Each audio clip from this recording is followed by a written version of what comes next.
Gangstalking, a strange phenomena that seemed to sweep across our nation and across the world in the last 7-8 years.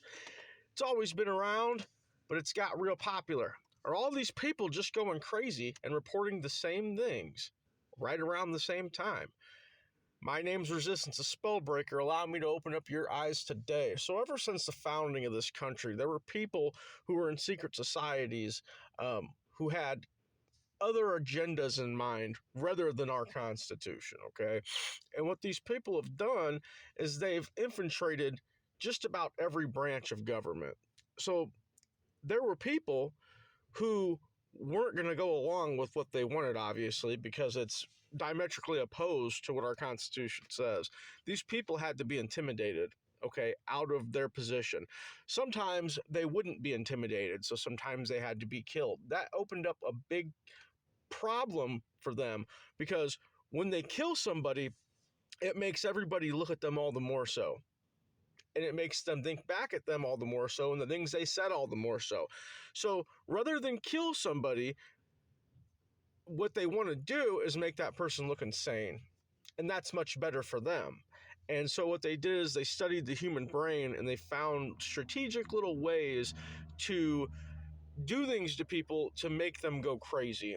And one of the ways that they were doing this is, first, they would pick a test subject. Now, oftentimes, a test subject would actually be a follower. We're going to say there's a mayor of a town, and we want to intimidate him. So what we're going to do is we're going to go to one of the mayor's followers who's around the same age, who has a very similar background, and we're going to target him. And then we're going to analyze the data, okay?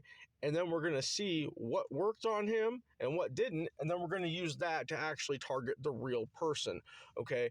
So first, gang stalking was being done by companies that were using private investigation firms as their fronts, okay? So a lot of the private investigation people are actually gang stalkers, and they're the ones who were conducting the gang stalking. And at one time, people were paid a lot of money to be gang stalkers, and I mean a lot of money.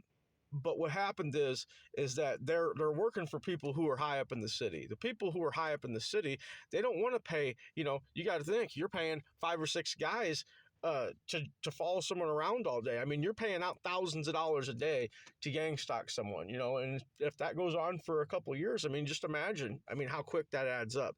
So these very rich people in very high places got sick of paying these companies all this money to gang stalk their opponents, okay, their political opponents.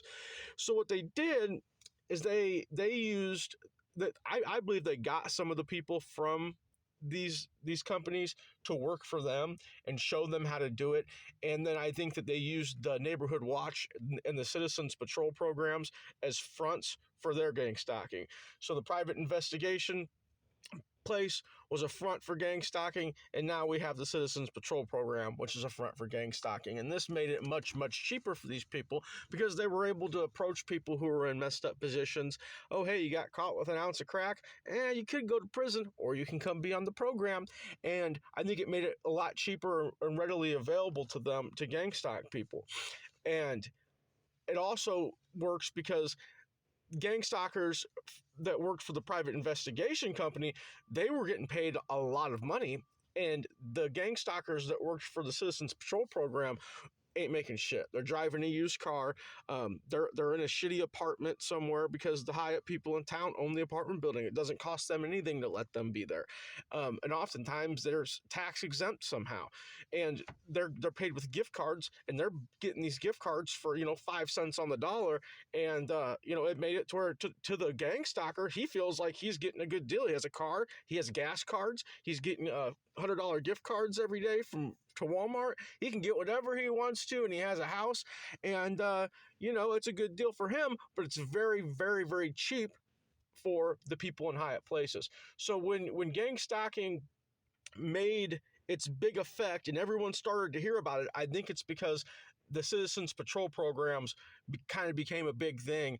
And so then at that point, now it's easy for them to gang stalk people and very inexpensive. And I think that's the point where people like me and you started to be gang stalked.